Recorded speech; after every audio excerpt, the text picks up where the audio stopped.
Oh, welcome back to Indie Faith. You're here with Jules and Mary. Hey, guys. We're on episode 16, and yeah. How are you guys? I'm good. How are you? Shit. Laughing because this is probably like the fourth time we've tried to record. So thank you. You're still with us. Yeah, so for the fourth time I'm pregnant. Woo! Woo! I've done this like 4 times. Woo! Doesn't matter. It's still awesome news though. So yeah, expecting baby boy in March next year. Yeah, so exciting stuff, man. Yeah, so excited.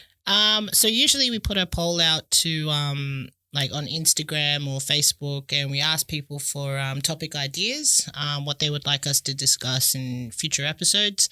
And our sister Langi came up with a really good one on mental health. So her topic was stigma around mental health in our culture.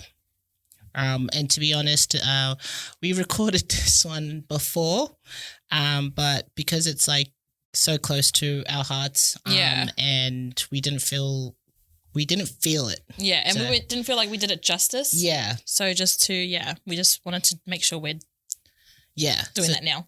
And given like you know how it's a big thing, it's not sort of meant to be taken lightly as well. So we were really took it seriously and had to re-record. So here we are again back in the studio.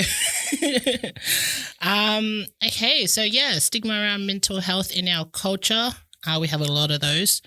But I wanted to start off with going back. What did you think mental health was before, and what's your definition of it now? Mm-hmm. Okay, so before, it was mainly, I wasn't really exposed to it as a kid. The most I would see was just what's on TV. Yeah. They usually have it in a way where it's like obviously it's like acting, and it's not saying it's not real, but they just overplaying it so that it's something that's they look like crazy people, and they're a cat lady or something, like those sorts of stereotypes on TV. But I wasn't necessarily exposed to it in like real life, so to speak. So it wasn't until we got older and we became teenagers that I saw a bit of it in friends. But it was really it's still really personal for people. Very private, so they kept it quite to themselves.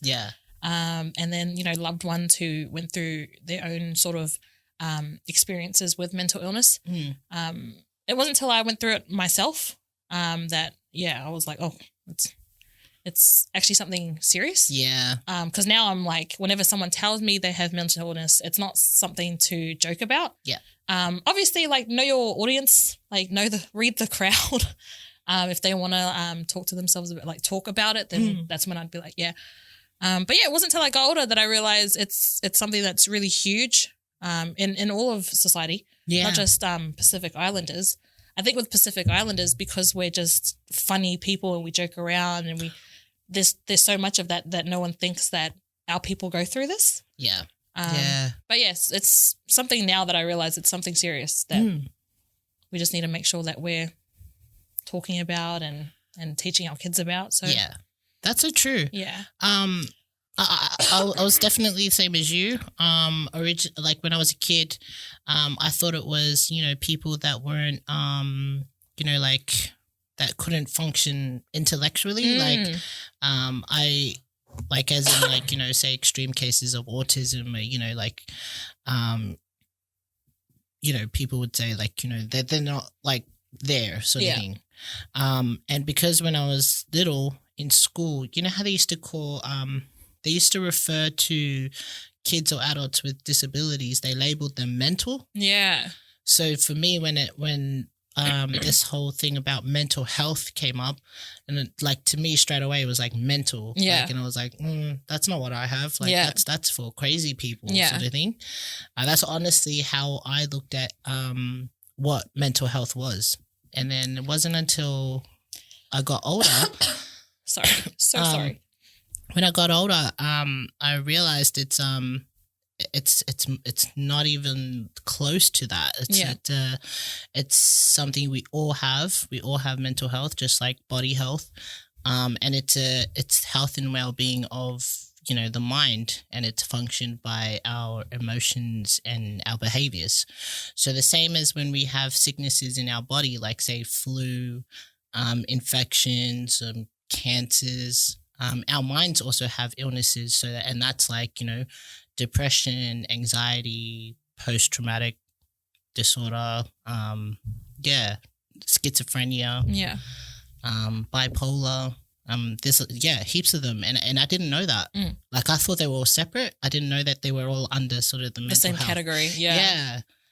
So that was like what I thought it was before, and what I like, you know of it now, because I did a lot of research into it.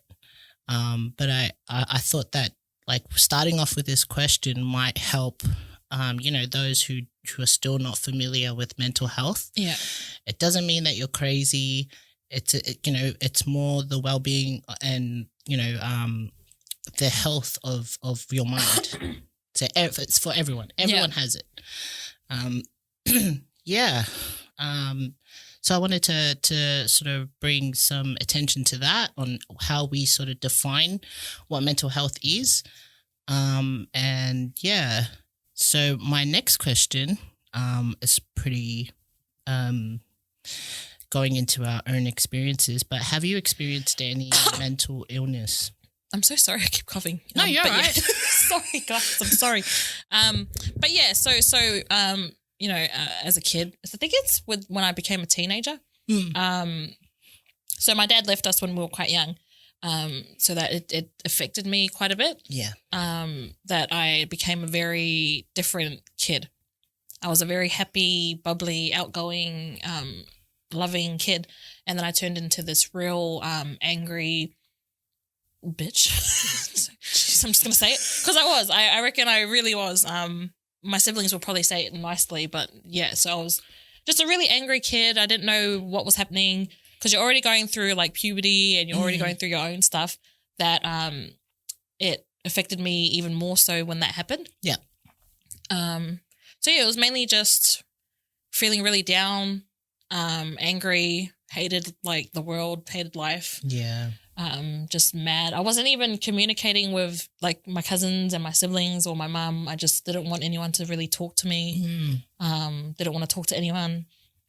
And before, I used to not understand that. I used to be like, well, how can you, like, how's anyone supposed to know what you're going through if you're not going to talk about it? Yeah. But yeah, so it's normal for people to not want to talk about it. And I feel like if you pressure someone or push them too far, it makes it a bit worse. Yeah. Obviously you mean well. But for me, speaking from experience, it just wasn't the way I wanted to go about things. The more they kept asking, the more angry I got. Yeah. Yeah. So yeah, I went through a lot of depression, just really sad, and just not a happy individual. It wasn't until I got older that I was like, oh crap, I've carried it on for too long. Yeah. And I mean, like, for those that were close to you, Mary is usually a very bubbly person. Yeah. Laugh all the time. Yeah, as you can see. And like we did nickname you Akaso'o. Yeah, like because she laughs too much. Laughs too much. But yeah, then to see that, 180 and then I just switched. Yeah. And it can happen so quickly. From something especially something so massive. Well, at the time I thought was massive. Yeah. You have no idea how quickly a person can change. Yeah. So, but yeah, so I was a very not happy individual. Yeah. I was the same. I went through something when I was younger.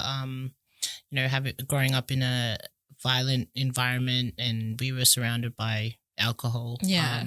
I'm sure it's like, something that's common amongst us Pacific Islanders. But also being the eldest, I was responsible for my younger siblings.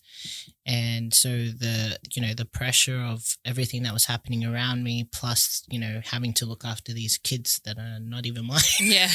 And, with alcohol, comes like, physical violence. And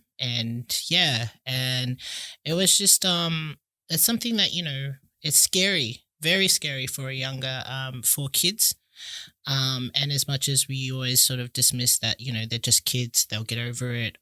No, it actually has pretty lasting impacts on them. Yeah. And like, I remembered I used to start sort of realizing that, there was something wrong because like whenever someone raises their voice, like even if it was a teacher, they raise their voice slightly, my heart would start racing, like, and it would feel like my heart sort of beating outside of my chest. Yeah. And I didn't know what it was because it was like she wasn't yelling at me, she was yelling at someone else. But just hearing somebody sort of start sort of being in that aggressive nature, it really made me nervous. Yeah. And then, and that feeling that, they say sick to my stomach, like that's a real thing. Yeah. Like I used to feel like queasy and nauseous and literally sick to my stomach, and realized later that that's also an anxiety symptom. And then, I started being tired all the time. I would always like, sort of I sleep all day, but I'd still sleep. Yeah. Like it was weird, but like, I'd sleep say 12, 14 hours a day, and then I'd wake up and I'm still tired. Yeah. And it was like, you just didn't want to get out of bed. And like I couldn't concentrate as well. I had a lot of fear to do things as well, because of my self-esteem and my self-confidence. So I was scared to sort of, even going to school, mum and dad would drop me off to school, and like just on my way to school, I'd be nervous. Yeah. I don't know why, but like, it was, I was feeling really anxious just to get to school. Yeah. And it was like, I had to see, all these people and that. So for me, that was like the biggest fear for me when I was younger. And then, I was, like every now and then I feel like, you're just sinking into like a dark pit, and like, you just feel like you're not happy at all. But that was sort of everything that I was going through when I was younger, and it had more impacts when I got older. But that was my introduction to mental illness, if you could say it that way. But so like, when we sort of experience mental illness, we all have our outlets. Like, what was your outlet? Mine weren't very good ones, I suppose. I think I just did things that I rebelled a lot. I rebelled quite a bit. And I got into like, I would sometimes start fights, not start them, but I'd be like if I have an argument with my sibling or something, or if I'm outside of the home. Yeah. I was very like one to have like go through confrontation with people. Oh. I don't know what that was. Because now looking back, I'm just like, fuck, I can't do that now. I can't do that. But before it was like I wasn't scared to get beaten up or something. Yeah. But I was scared of you around that time as well. Yeah, I was a very, very, it was hard to approach me.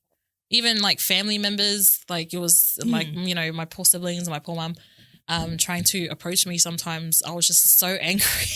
Yeah. They'd be like, and then they'd ask me, why are you so angry? And then in my mind at the time, I'm not even angry. I'm just, this is who I am kind of response to it. But it wasn't, because everyone knows who I am.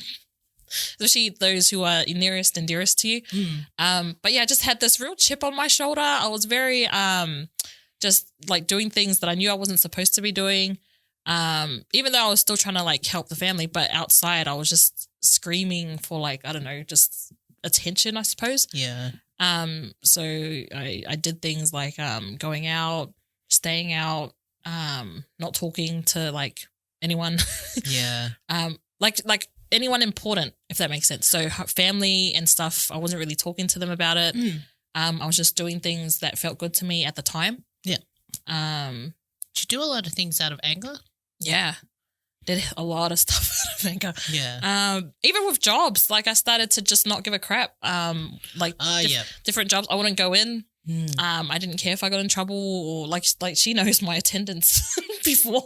was just bad. It was so bad. Like if they tell me like, you know, you're gonna get fired, I'd be like, okay, well, I don't care. like it's not gonna hurt me. And I think at the time, my mindset was just nothing can hurt me as badly as I've already been hurt. Kind of that was my attitude towards a lot of stuff, to the world, I suppose. So I just had I had a real chip on my shoulder. Like I didn't give a shit about anyone. Didn't want to, like, no one messed with me.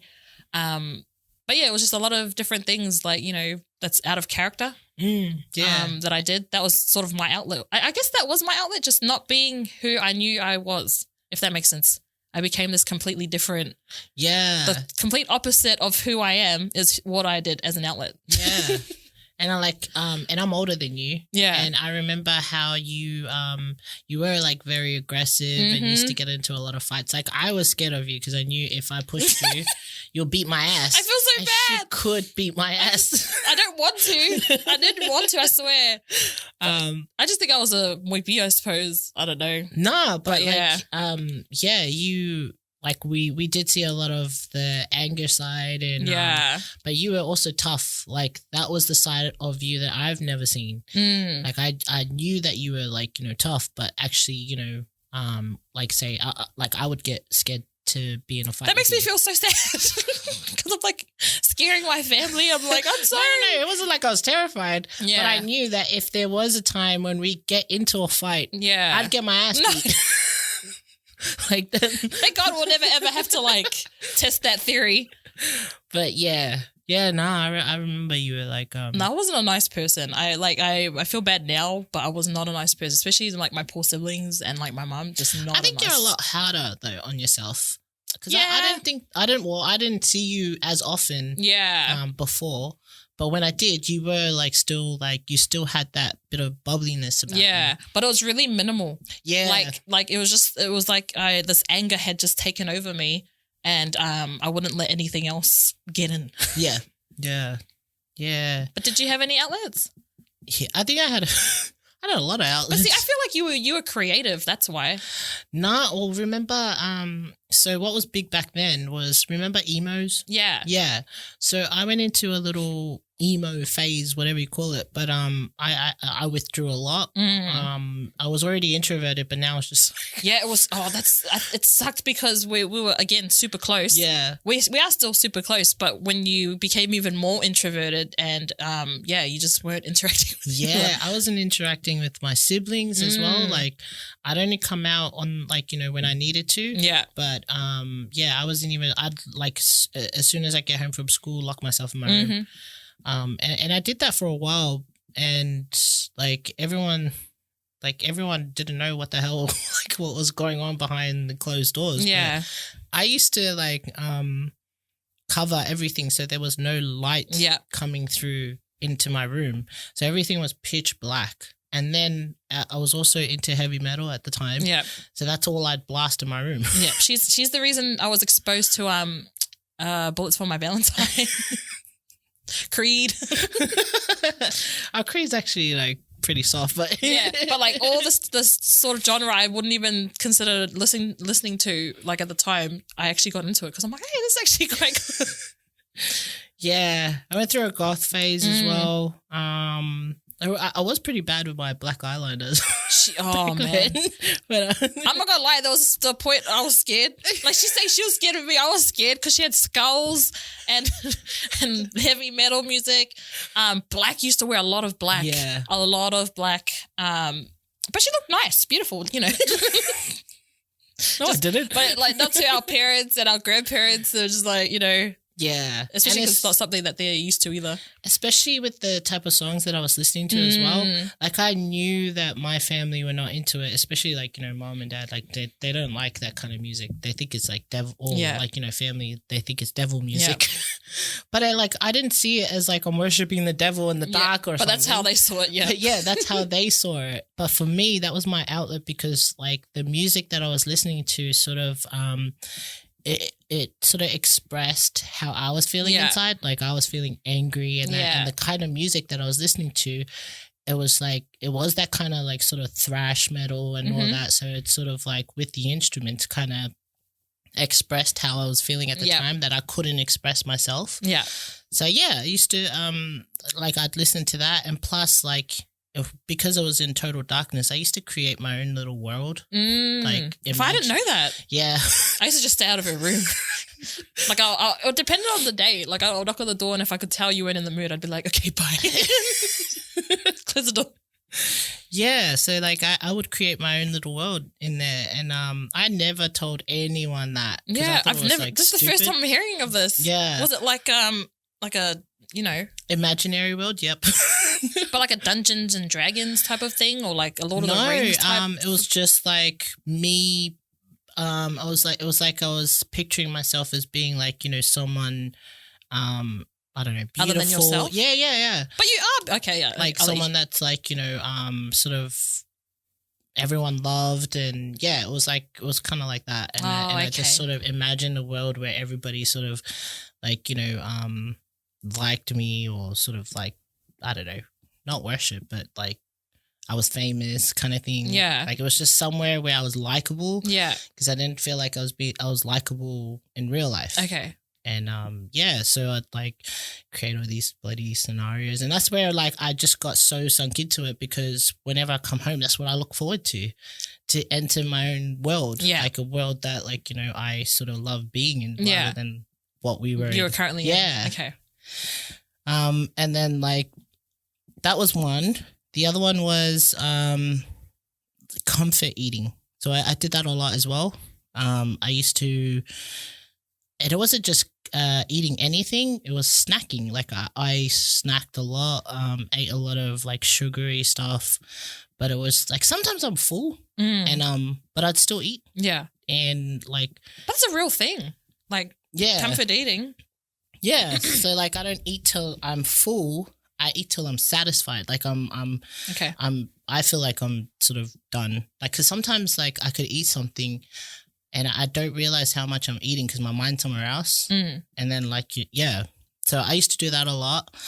But then with that came health issues and like actual body health issues. That's when my PCOS started. I used to play volleyball and then I quit. I had, I was scared of people. I didn't trust anyone. And yeah, the other, another outlet from my depression was like constantly thinking, on the odd occasions, like I would constantly think about, and on the odd occasions I'd attempt, suicide. Yeah. So, but like I would think about it a lot more than I probably attempted once or twice.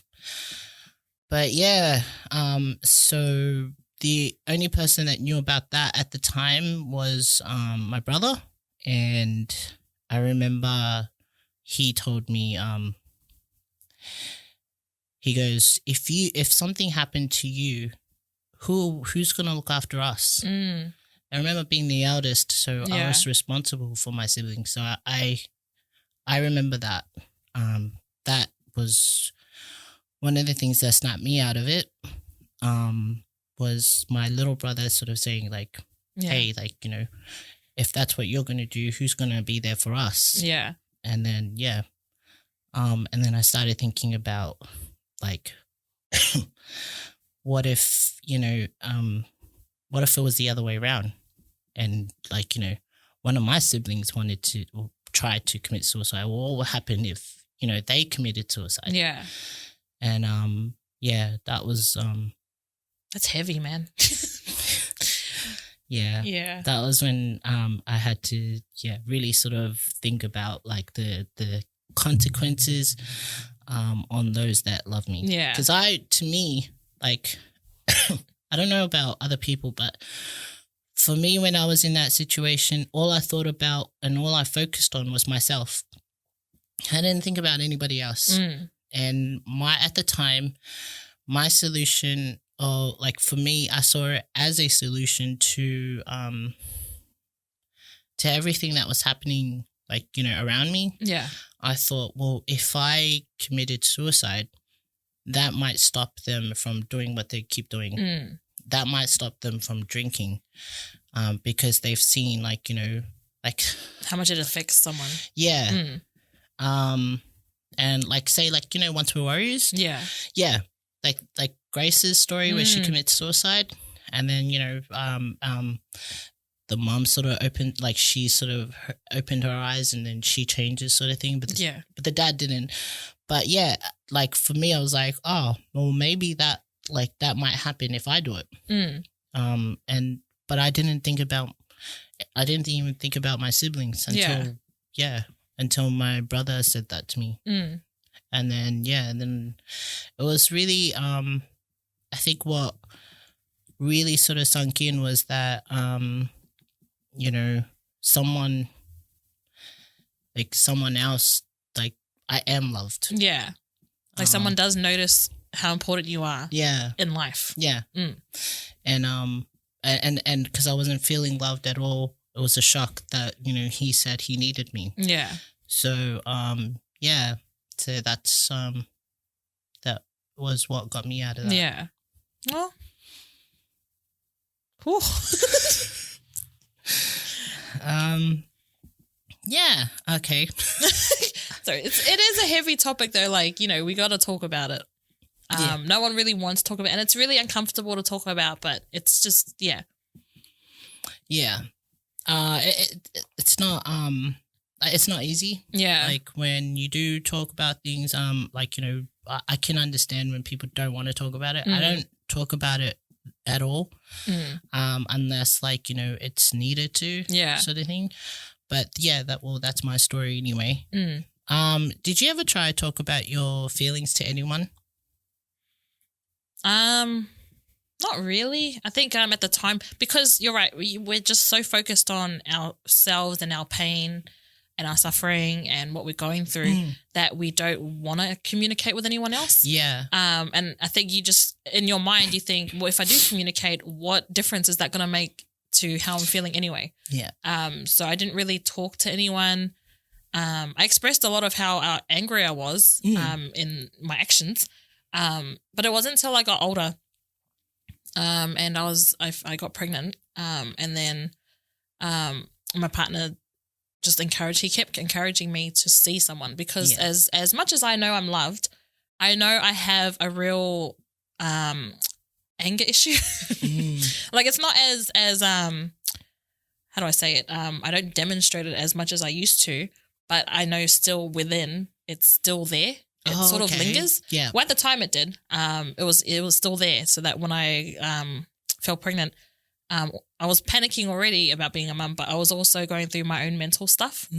And he's the reason that I started to see someone about it, because he tried so hard, because we were together for a fair few years before I got pregnant. But I think it was a big wake-up call for me, because I didn't want my kid to come into this world and be like, "Fine, my mum's nothing but angry. She's just angry. My mum's always angry." So he encouraged me to do something about it. He just said, do whatever you need to that makes you feel comfortable, but you need to do something about it, because I think it was even affecting our relationship. Yeah. It's just this temper that I had where I would get easily triggered, easily angered. And a lot of people didn't see that. But because, you know, when you see your partner 24/7, they start to notice things. Yeah. Yeah. Your partner notices things. And when your partner notices things, then they're the only ones you don't want to hear it from them, but they see it and they cop it the most out of anyone. Yeah. So they're the only ones who can tell you, you need help. Yeah. And I feel bad because people don't want to hear that. They don't want to hear when someone tells you need help. Yeah. Because it makes you feel like you're inadequate, or just you're not perfect, and you're already going through that yourself. But when someone tells you that, it sort of adds to that. Yeah. Yeah. But yeah, at the time I needed that, because I ended up seeing someone and it helped me. Like, I saw a psychiatrist. I've seen a fair few, because I feel like you have to find the one that works for you. Yeah, shop around. Yeah. Yeah. Because you're not always going to find the perfect person to speak to on your first go. Yeah. That's what I found. So I started to look around and find other people. Yeah. Until I did find a counsellor that I felt comfortable with, and their sort of way of communicating with me was what I needed. Yeah. But yeah, that's when I started to see someone. It wasn't until I got into like my 20s. Yeah, yeah. Because like you wouldn't even think about that when you're younger, like to go see, you know, a counselor or see a psychiatrist. Yeah. Yeah, I didn't even know about all of that when I was little too. Yeah. Did you talk to anyone about it? Like what you were going through? When I was younger, like probably only like cousins and friends or something. But I never ever spoke to adults. I never felt like I could open up to an adult. I for some reason I looked at adults like my perception of, you know, me sort of opening up to an adult was that like I assumed that they would think you're trying to like overstep? Yeah, or like you're just a kid. Like, what do you know about real like problems? What problem? Yeah. Yeah. Okay. Like, and I find I see that a lot. Yeah. And like, you know, if you try and sort of say, oh, you know, this is how I feel, and it's like, what do you know about problems? Yeah. You don't know about real problems. You're not an adult. Like, you're lucky you're a kid. You know. You live, you know, sort of a free life. And but it's So I stayed away from talking to any adults. Plus, like, I felt like, you know, they look at, you know, kids like, you know, feelings like they're like minuscule. Yeah. Compared to what they're going through. Yeah. And maybe it is, but maybe it's not. But it's still valid. Yeah. And it's like, yeah. Yeah. I don't know. It was just like, for me, I like we did have a lot of adults in our lives that tried to help us as well. With our problems, but I just feel like sometimes they're not. The way I felt when I was younger was I felt like it wasn't genuine. I felt like, you know, it was more judgment. Yeah, yeah. It was like you don't want to you don't care about how I feel. You just care about making it easier for, you know, the other adults in the picture, or you're just like, you know, trying to protect the other adults by sort of downplaying how I feel. And yeah, it was like, you know, as a kid, you don't want to hear, like you said, you don't want to hear advice. Yeah. Especially when the advice from an adult to a child is, you know, that we need to change. And it's like, why do we have to change? Yeah. But they get to go, you know, go scot-free sort of thing. Like, they get to do what, you know, the problem is, you know, them. Yeah. It's coming from them. Like, why do we have to sort of change our ways to, and like things like that, that's why I had trust issues with adults. Yeah. Like, with my feelings. Yeah. Yeah. Now, that's actually really like, it's facts. Because kids, especially because you want, the people you want to go to who are adults, if you can't trust them, you won't be able to trust anyone. Yeah. And it plays a huge role in that kid's life because they're super affected even into their adulthood. They don't know it until they're older, and then they're like, shit, I've got issues. Yeah. Yeah.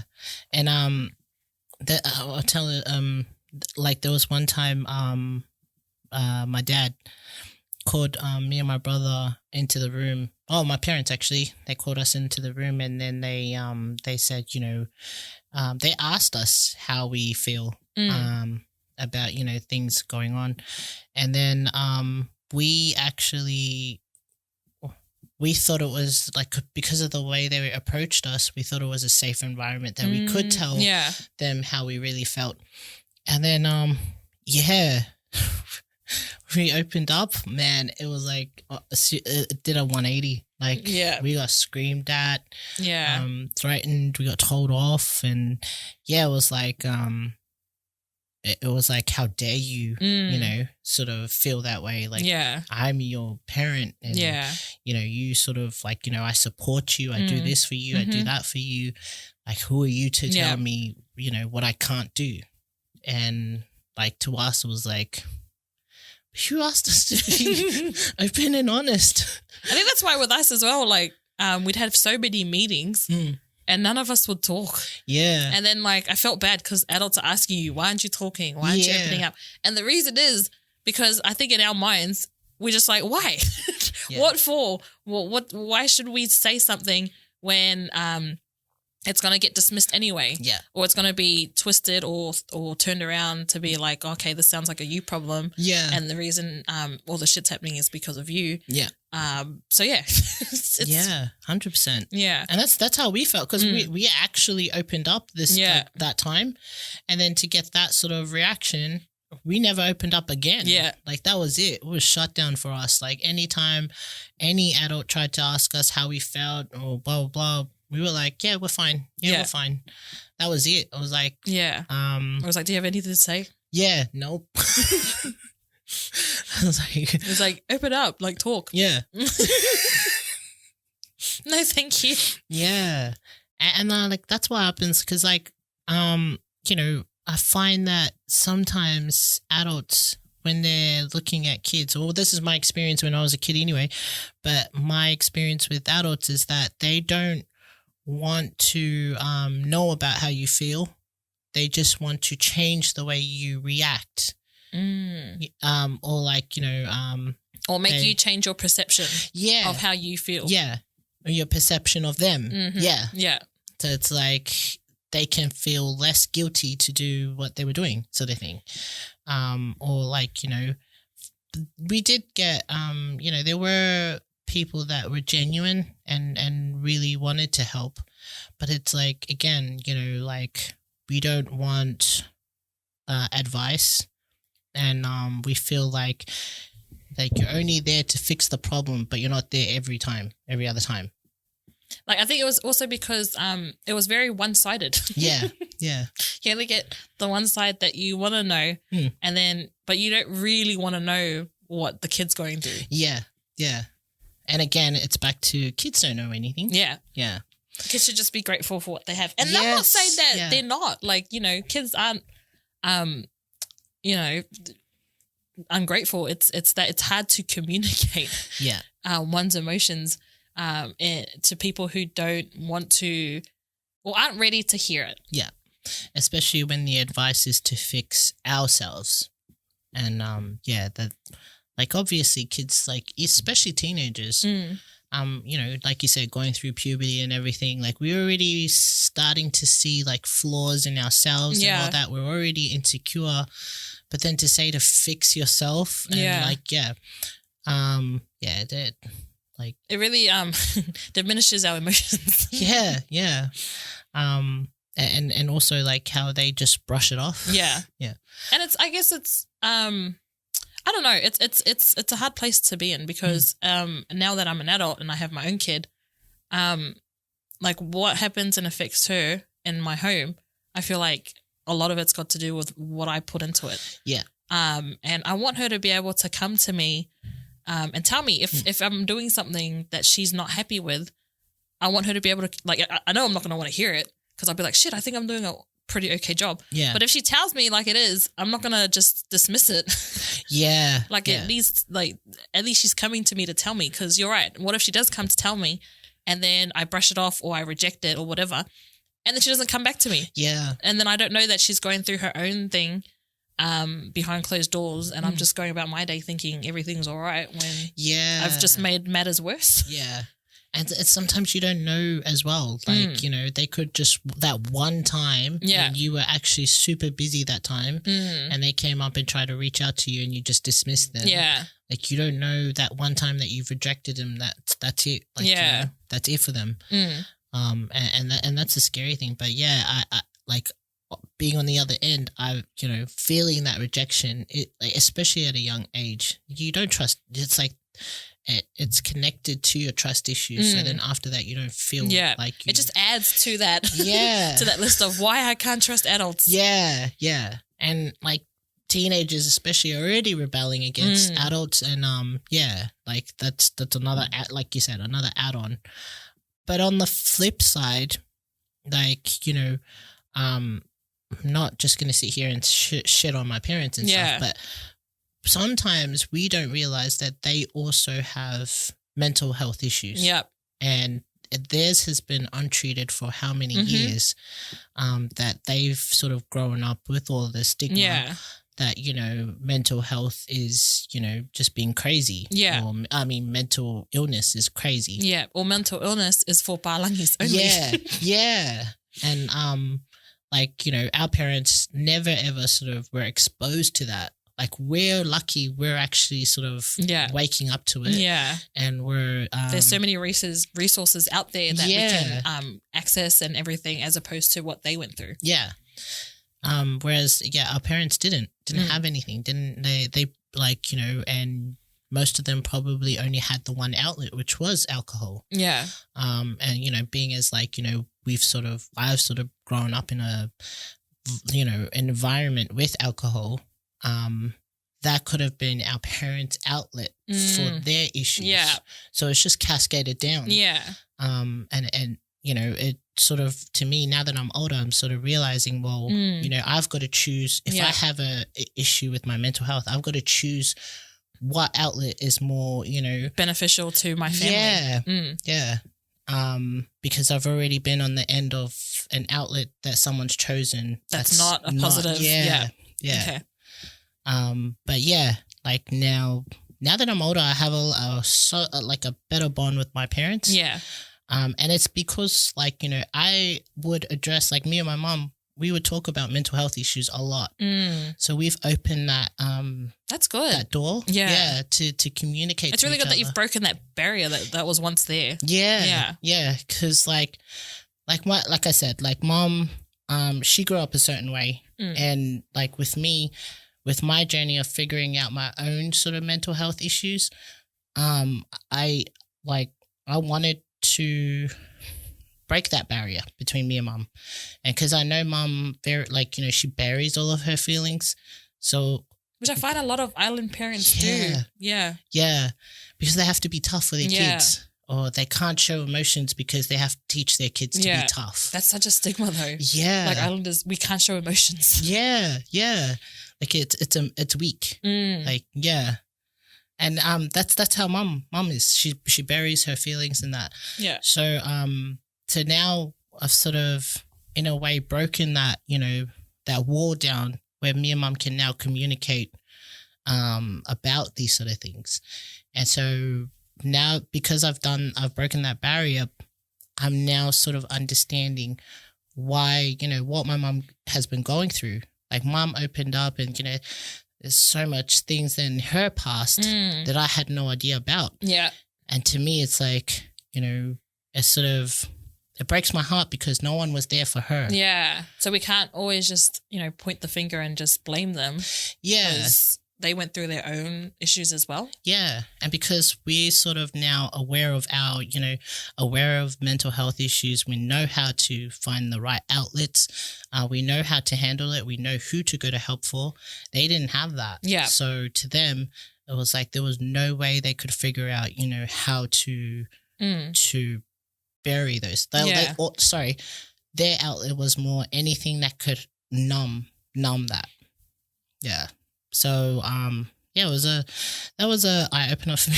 That's good. Yeah. That's good because in some instances, like, for example, myself, I'm too much in my feelings sometimes where I don't even consider that.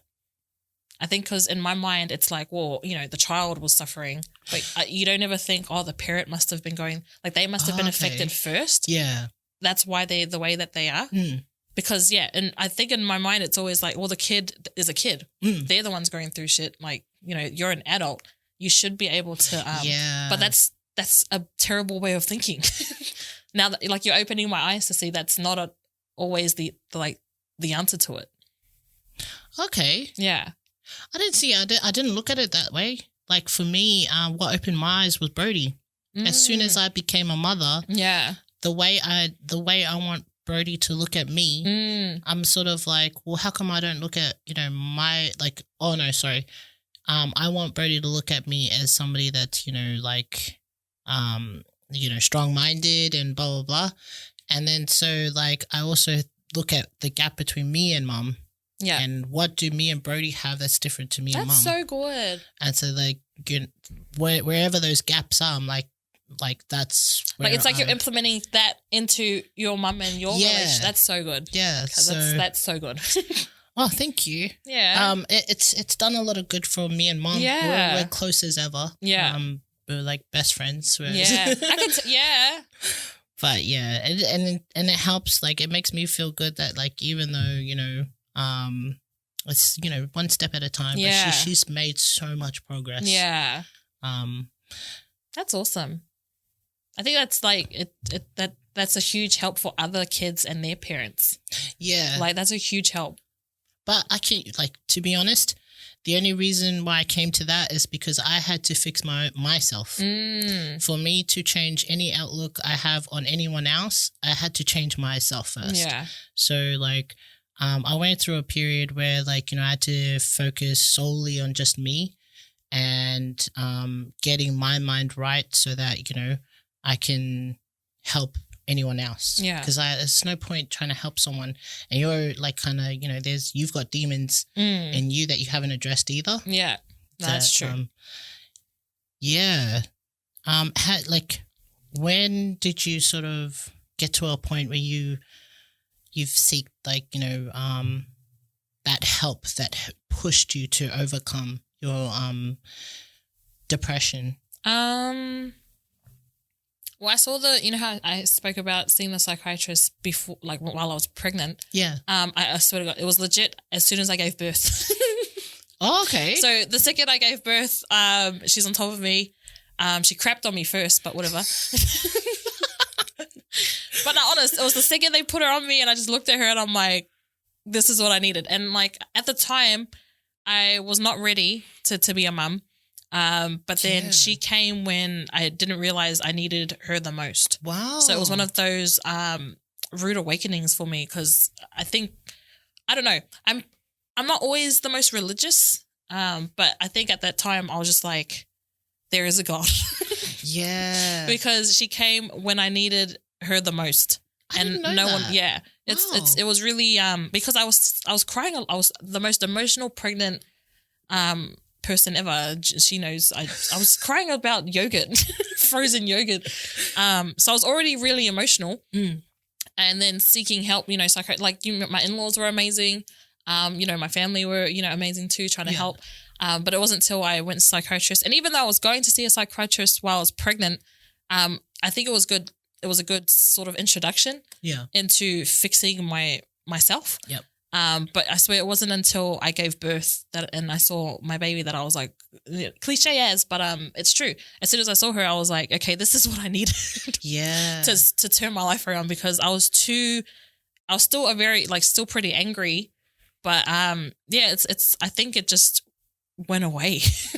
Yeah. Like that huge temper that I had, it just faded.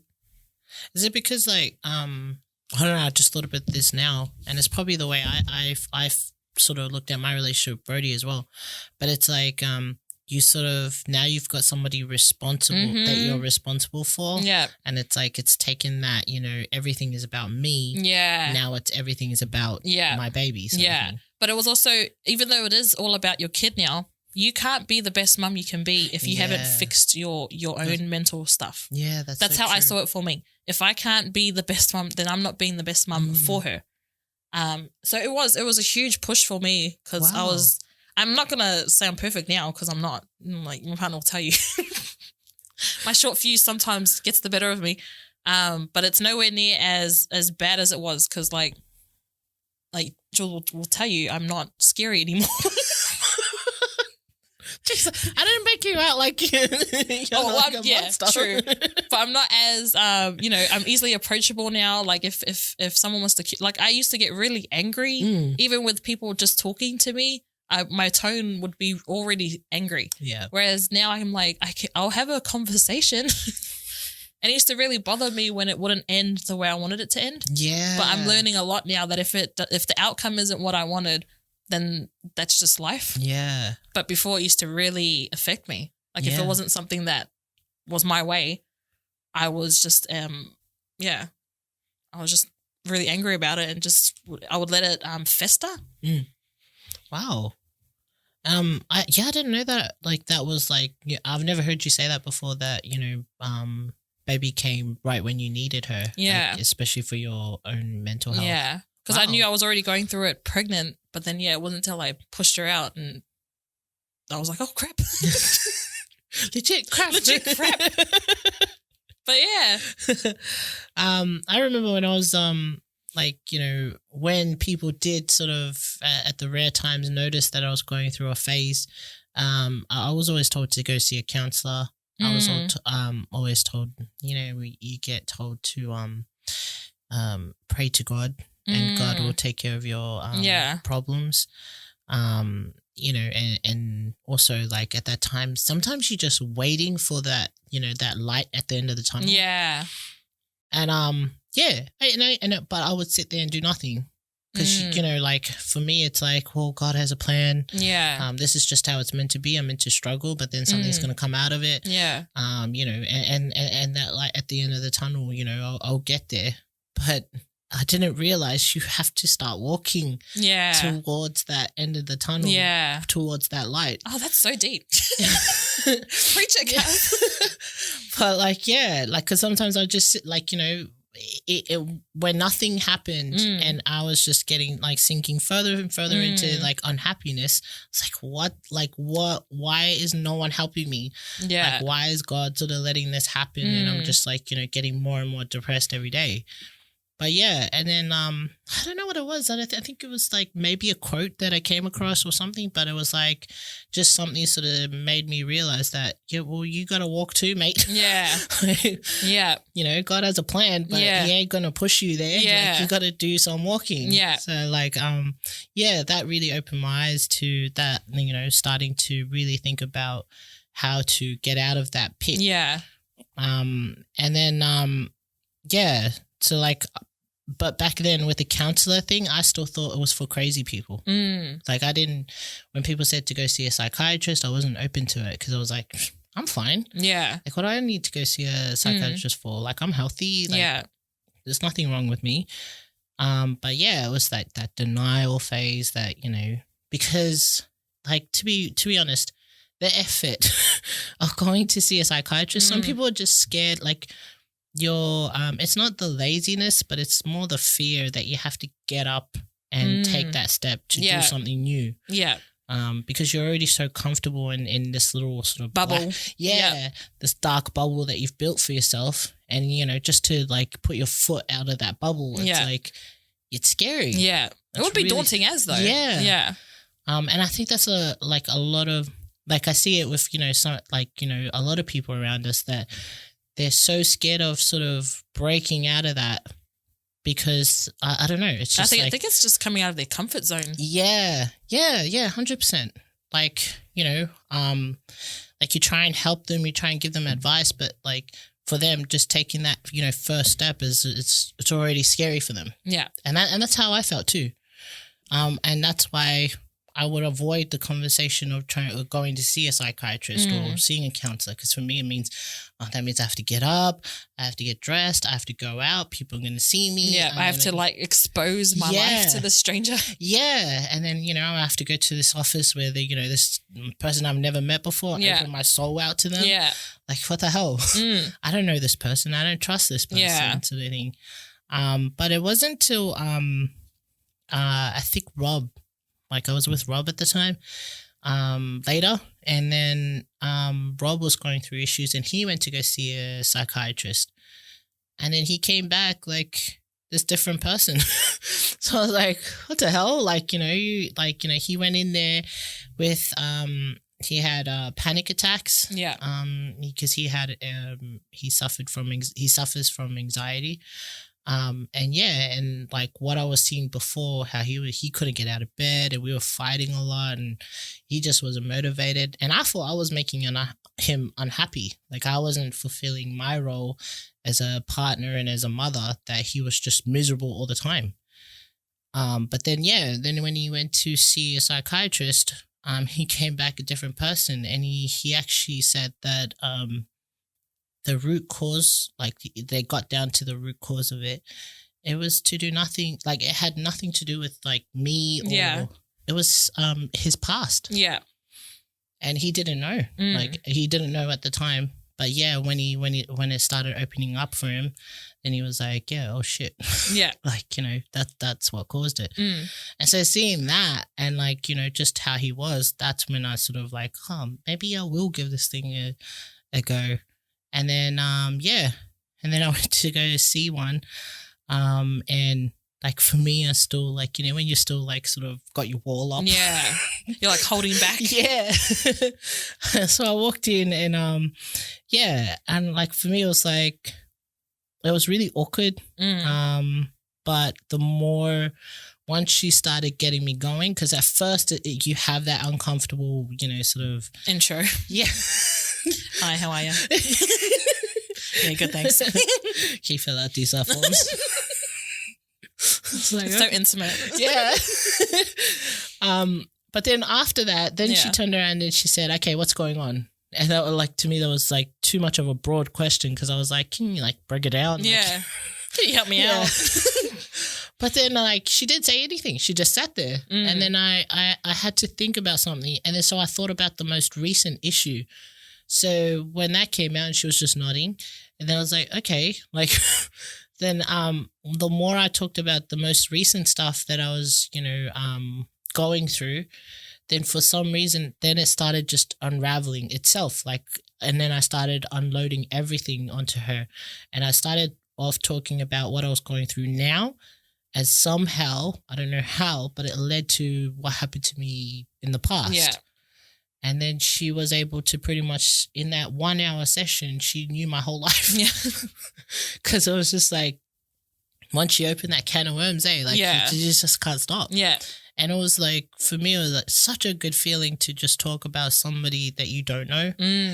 Talk to someone you don't know. Because they, you know, they don't have a biased opinion. Yeah. You know, they're looking from the outside in. Yeah. They can't pick a side. Yeah. And there's no connection to anyone around you. They don't judge you, sort of thing. So it was really, really good because she was she just listened. That was pretty much all she did in that session. Yeah. There was nothing like, you know, trying to fix my problems. She wasn't trying to give me advice. Yeah. She just sat there and listened to it all. And for some reason, I felt so like a weight was lifted off my shoulders. Like relieved. Yeah. And it, like, even though she didn't do anything, but just talking it and just talking and sort of letting it all out just felt like, I just, what do you call it? I can't think of another. Like, I just projectile vomited on her sort of thing. So I've taken all that sickness out of me and I'm just throwing it at her. Take that with you. Yeah. But she actually got emotional and she like held my hands and then she told me like, you know, how strong I am and blah, blah, blah. But then like what I took away from that, what she did teach me was that I don't have to fix everything. Yeah. Just fix one thing. Yeah. Like focus on one thing that you can fix. And if you do that, then you can fix the next one. You don't have to fix all the million problems you have. And like at the one time. Yeah. And like, you know, something that's like, oh yeah, that's common sense. But like at the time when you're going through it, you don't know because you're lost. Yeah. So when she said that, helped so much. Like, so so really started to,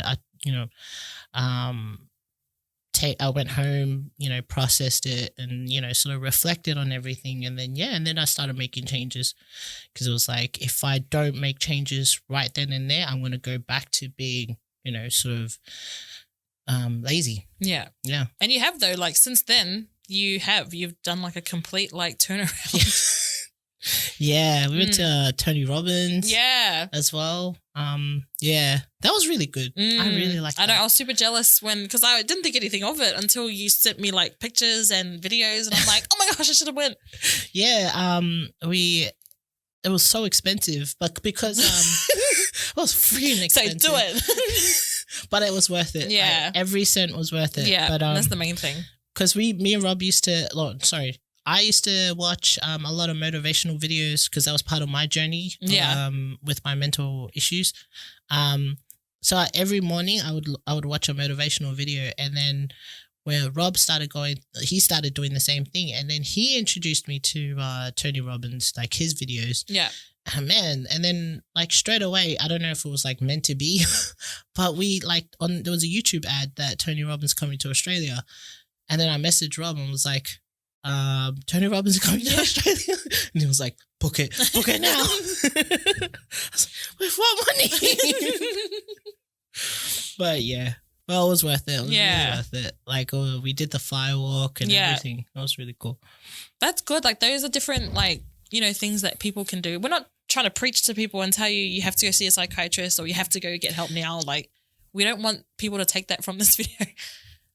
It's just so it's out there. Yeah. I mean, we sometimes forget that, we don't think about our mental health as being, important. Yeah. Like, but really, if you think about it, it's like you're the focal point of your whole being, really. Yeah, exactly. Like, it affects inside you, affects outside you. You pretty much your whole life.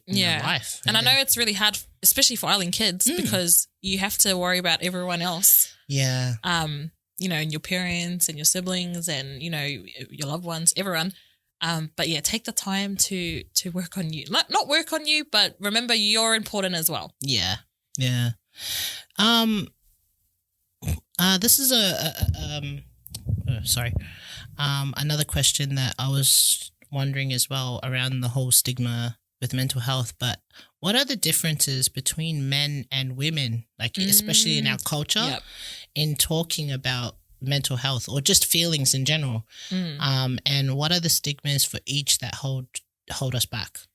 I think it's a lot different it's already hard enough for us as Pasefika people, but I think it's even harder for our men. Yeah. Because they're brought up to be these strong, people who provide for the family, take care of the family. They're tough. Nothing affects them. Emotions is considered weak as hell. Yeah. Not just for both of us, but specifically for the men. I find that if they want to express themselves in any sort of way, it's looked at as being weak or, they're being girls. Yeah. And when was it a friggin' thing to not, when is it an insult to be a girl? Being a girl's cool too. But they get looked at like they're being, girls or, they need to like buck up and, macho up and whatever. But our men also have feelings. Yeah. And they need taken care of as well. Yeah. Yeah. Like you said, men, it's hard for them to talk about their feelings because you're not supposed to talk about their feelings.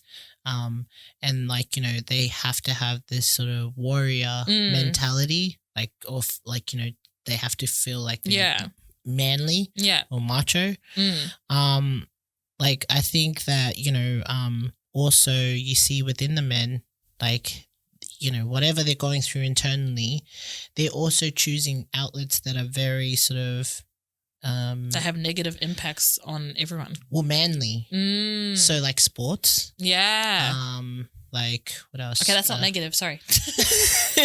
I noticed that they look at sports, like rugby and stuff like that, because that's a very sort of manly kind of, boxing as well, UFC. But then on the other side, then you have alcohol, as well, or gang related, or just fights and stuff, and and and I think that's the main impact of it, especially, for our brothers out there, because they bottle up their feelings, because to our sort of culture, only women talk about their feelings because they also look at women as weak.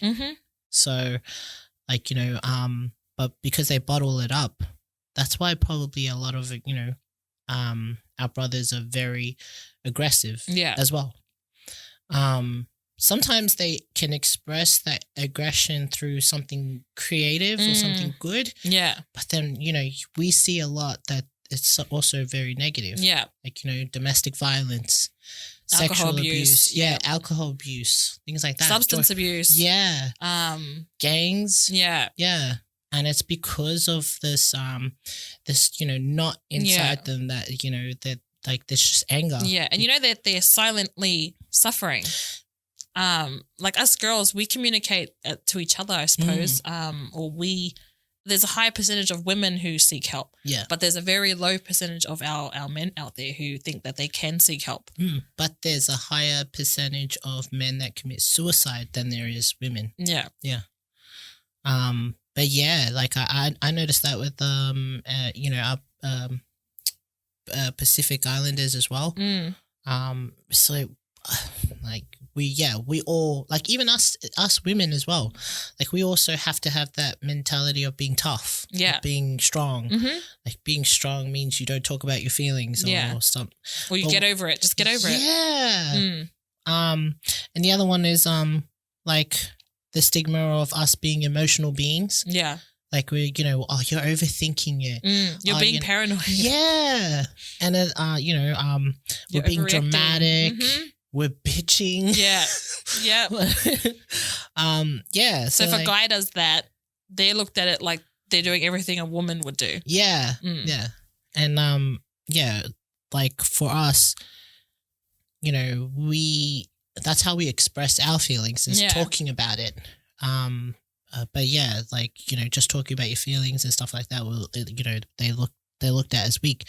But the impact of it is that we sort of, because we're sort of, they downplay it and make it like we're overthinking. We sort of like feel like, well, we don't have anything to say then. Like we can't talk then. Yeah. So we're silenced in a way. Because I know like a lot of times they're like, I've experienced that where I've been told, just get over it. Oh, you're overthinking too much. Yeah. And you're overreacting. Like, yeah. And so like, I just stop. Yeah. I shut myself down and I don't say anything.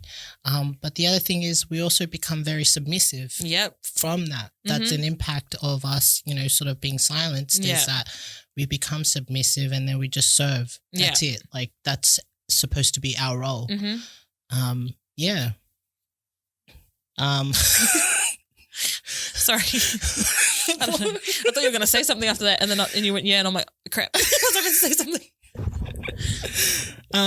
But yeah.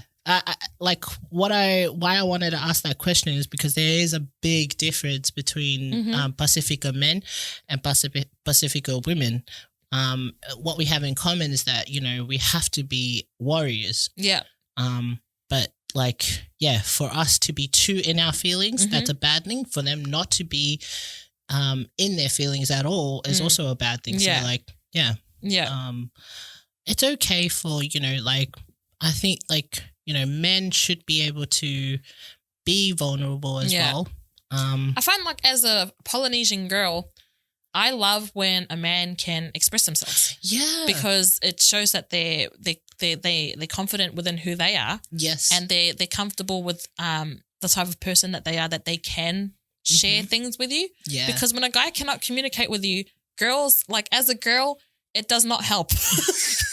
Because girls need to communicate. We need to communicate. Yeah. So in relationships, it's already hard enough for Pacificas to communicate. But if you're with a Pasefika boy or any guy and they're not talking to you or they're not explaining to you what they're going through, they just think, like you said, that you're the problem. Yeah. When the girl has no idea that they've got their own shit that they're going through, there's something, there's a root of their problems that they haven't addressed yet. Yeah. And, I feel like they're pretty good guys. Like, our Pasefika guys, they're great guys. But if they can't do that, then it's, Yeah. And if they cry, they're not weak. Like I hate that. Since when is it, like, it's human nature to cry? Yeah. But I noticed that even with my brothers as well. To be honest, I'm also the same. Yeah. Like, out of Rob and I, like, I'm very sort of less emotional than he is. Yeah. But that's because of, we're always looked at, feelings equals weak. Sort of thing. So I like me, mostly the boys, you would never see them cry. Yeah. You rarely see them be affectionate as well. Like they would like hug you or stuff like that. Yeah. You don't see that unless they're drinking. That's when, you know what? That's actually true. When they're drinking, that's when you sort of see that vulnerable, that affectionist person. Side of like, you know, our Pasefika men. But, when they're it doesn't need to always be when you've had alcohol. Like it's okay to express yourself the way you want to express yourself sober. I feel like you're more what is it? Like what you said, you're more confident in yourself when you are able to. I find it super that. Attractive when a guy is confident and in expressing themselves, because it helps both of yous communicate with each other. Because if I was with a guy who's not communicating, that it won't last. You know, it's not going to last. Yeah. If you're the type of guy to hold it all in, you know, eventually, whether it's a year, 3 years, 5 years, it's not going to last if you haven't, you know, addressed your issues. And the same goes for girls. Yeah. Yeah. Yeah. Do you think girls express maybe too much? I know I do. Because Kaz was right. She was saying that she's right. She rarely cries. It's really rare for me to see Jules cry, but it's super common for any of my family members to see me cry. I cry at everything. And I think I've found someone who can cope with. But I love that you're able to express yourself. But any emotion, like happy emotion, sad emotion, like you are like really good at like sort of expressing how you feel at the time. Yeah. But sometimes it's not good for me because people can they can just it's just too much for me. I know I can be too much. As far as I know I'm too full on when I'm too happy. And really? I know I'm too full on when I'm too sad. Because I'm full on in general. So my emotions are quite heightened. Yeah. But yeah, so Jordan he's helped me like he lets me express myself. My daughter lets me express myself. I think she's taking after me where she's so expressive with her emotions that she will tell you now. Oh, that's so she'll tell me like, oh, I'm very upset right now. I'll be like, well, why are you upset? Because you wouldn't let me have that ice cream. I'll be like, okay, that's fair, but you're not getting it. So, but it's good because I need that sort of thing in my life. Yeah. I need people to communicate with me how they're feeling so that I understand fully what's happening. Yeah. And that's what I mean. That's what I love about you, because like whatever you're feeling, you express it. And like, you know, so we know like, you know, okay, you're sad, so you know, I'll, you know, sort of be a lot more gentler. Yeah. You're happy, we can be happy together. So like I love sort of, whereas most people, and I'm guilty of it myself, where I don't express emotions at all. So whenever I'm angry or whenever I'm sad or when I'm happy, like no one can tell. Yeah. But so it's like, good because you tell people when you're ready to tell them. Yeah, but at the same time, like say for example with me and Rob, he won't know that I'm upset. He won't know that I'm upset. Yeah. And sometimes in the back of my mind, I really want him to know because I want him to help me or I want him to support me sort of thing. But I'm not good at expressing my feelings because of this whole stigma that you can't express your feelings. Yeah. So I'm so used to it that like now it's a real sort of like it's an automatic thing. Like if I feel like Rob can never tell. Like he even says to me, "I'm not a mind reader." He says just like because I say this to Kaz all the time. Her and Jordan, they have similar traits about themselves, and they get along quite well as well. Mocking me and Rob. But they're so similar. Yeah, they're so similar that so she'll explain to me that she's feeling a certain way, and then I'm like, oh crap, that's probably what Jordan's going through, and then that's how we sort of tell each other like, oh, our partner's going through something. So I think the more you end up telling someone, the more you'll get sort of masangi, so used to it. Yeah. Because I think that's what I had to do with Jordan for him to be like, oh, okay. Yeah. But like I guess the reason why I wanted to talk about that is because like for me, I know I've seen people where they're like me that they can't express their emotions, so we don't know whether they're going through depression. Yeah, we don't know that they're going through they're self-harming as well, or they want to commit suicide. Yeah. And that's the dangerous thing about like, you know, holding in our emotions and this whole stigma around, like, especially with Pasefika people, where we are not allowed to express our feelings because that's weakness. Yeah. You know, we're supposed to have some pride and that, but because of that, we're now sort of like, like, it's automatic for us to just not, like, for example, when you, like Christmas time, right?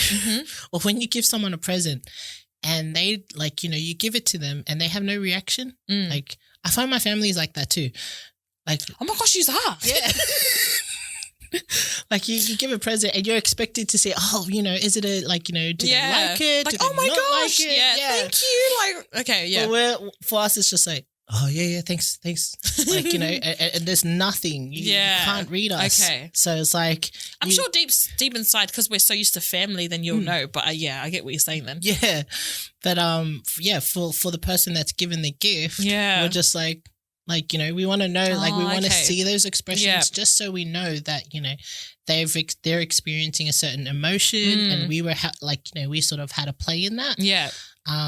But for us, because, because of the way, we've grown up. Yeah. And like the stigma around mental health is like, you can't, like, it's, even if we wanted to, we can't. Like, it's hard. Yeah. It's something that we sort of got to, like, it took me ages to start expressing my feelings. It did actually. Yeah. Rob, and being around somebody that was, like Rob, who is not afraid to express his feelings. Yeah. And he's sort of not afraid to sort of talk about, that he's feeling vulnerable and stuff like that. I don't find that weak at all. Like, I don't look at him like, like, what the hell? Like, you should be a man, sort of thing. But when he does, it's like, it started teaching me to start expressing how I feel. Yeah.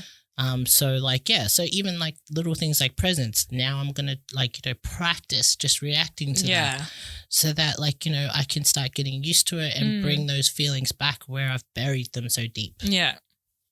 That's awesome, because I love presents. You guys know, I cry. But just like, for anyone who's burying their feelings and stuff, but they really want, because my experience is I really wanted people to help me. Yeah. But how are they supposed to know if you're not expressing anything? Yeah. So, like, don't be afraid to be vulnerable and to talk about your feelings. I know it's super, like, easy for us to say that, but just when you're ready. Yeah. I mean, I went through, we both went through our hardship as well. And, there are things that you sort of have to, if you want the changes in that, you do have to sort of switch it up and start doing little things just to sort of, like, for me, like, have to learn how to be more expressive. Yeah. Rather than a robot. Yeah. Yeah. So, but there's so many resources out there, guys. Like, there's, like, you can even do online counselors. I sometimes do that. Haven't done it in a while, but I used to log on, and if I was feeling that sort of feeling of, oh no, I'm going through a dark freaking cloud again, I would do it online, because sometimes it's easier to do that rather than face to face. Yeah. And if you don't have the time, like, there's parents out there too. Mm-hmm. It's not just for kids too. Like, if parents, are older, just want to check it out, you guys can. Yeah. But there's heaps of resources out there, guys. And also, like, reach out to anybody that is close to you as well, and you feel comfortable with them. Like, people are now sort of more aware about mental health and that. So I think we're at the luckiest time where people will actually be very sensitive to it, very supportive to it. Yeah. But there'll be, I think there's also online stuff, the beyondblue.org.au. That's a really good one. Yeah, I've done that one before too, guys. So yeah. And this is for those that are in Australia. Yeah. But Google self-help in your area. Yeah. You'll find heaps of resources on there. Also at work in Australia, check your like some companies have what is it called? ERP. What does it stand for? Employee something. It's called ERP. We'll put it down in the in the description below. But that's where I got my my link to see my counsellor, my psychiatrist. Sorry, I went through the ERP program at work, and also at school. You have school counsellors in your school. I think that there's in every school, You have at least one school counsellor there. If you're feeling down and you need somebody to talk to, you have one in the school grounds as well. There's another one that I found as well. It's called 1-800-RESPECT.org.au. So that will help anyone that has been through sexual assault, domestic violence, etc. They have a 24-hour online chat, and you can also call them. They're available 24 hours as well on 1-800-737-732. We'll put all the links and that in the description below. But yeah, I do want to end with one question. Last question. Okay. So. Breaking the cycle of ignoring mental health issues, how will you do things differently as a parent to ensure your child doesn't grow up with mental health illness? That's a tough question. Only because I can't predict what the future holds. Yeah. So regardless of how much I'm gonna, impact in her life, I don't know if she's gonna go through her own mental illness, if it's got to do with me or something, completely separate. But for me, I think I just want to always make sure that she knows that I will always be there for her to communicate to. She can always come to me with anything. And if she even wanted to go to someone else, I find also another stigma within our culture is we don't go to other people because our parents will get mad. Because some kids have gone to other people who aren't their parents, and then their parents are automatically pissed off because why did you go tell them our business, or why didn't you come to me? It's not even focusing on the kid's issue. They're not happy that kids actually went and seek some sort of help. It's more on how they're feeling and why they've gone and advertised our business. So if she went to my in-laws or my siblings or my mum or a friend or whoever, if she goes, then that's who she goes to. At least I know that she's going to someone about something. But as far as what I'll do different is just I really want her to just always know that whenever she's going through something I'm going to talk to my mum about it. That's my main. That's how I know I've done a good job as a mum. That's my own personal goal.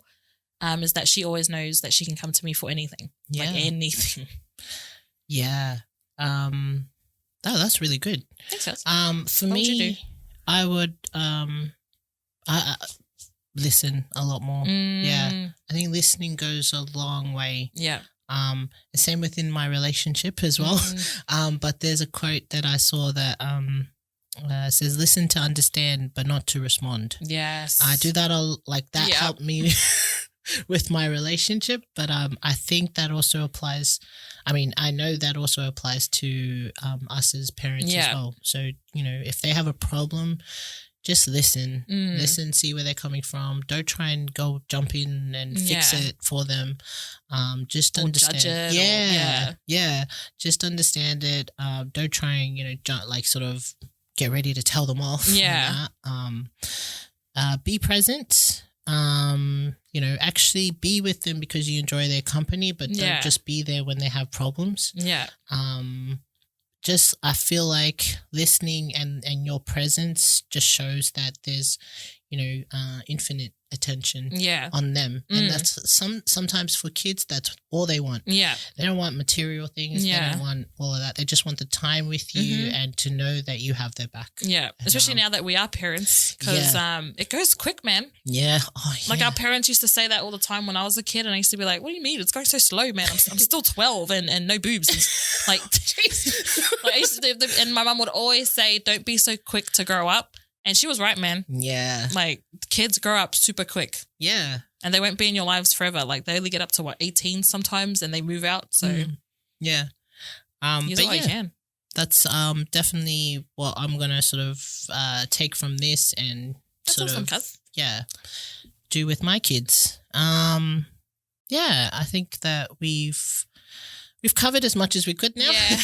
We're happier with this one than we were with our last one. But I guess the takeaway from this is that, for those that are going through issues, there's, look up there, there's infinite resources out there now. compared to back then. All you have to do is just Google search it. Don't be afraid to take that step out of your comfort zone to, help better yourself. Like, if you're looking for a purpose, start with yourself. Yeah. Figure out a way to sort of, improve daily. Like I find that, seeking happiness, like it won't just come to you. You've got to start within yourself before, it's there, you've buried it, you've just got to find it. Yeah. And for those, who sort of are around those that are going through issues, just listen. Yeah. Listening goes a long way. Don't try and jump down their throat and fix everything. Just, listen to everything that they're saying, be present, be in the moment, and really sort of just show genuine love. Yeah. Like, they will know. They can tell, man. They can tell. Be genuine in your love for them and, just be there. And then, take it from there. We'll end at that. Thanks, you guys. Yeah. So stay safe. And we'll see you in the next episode.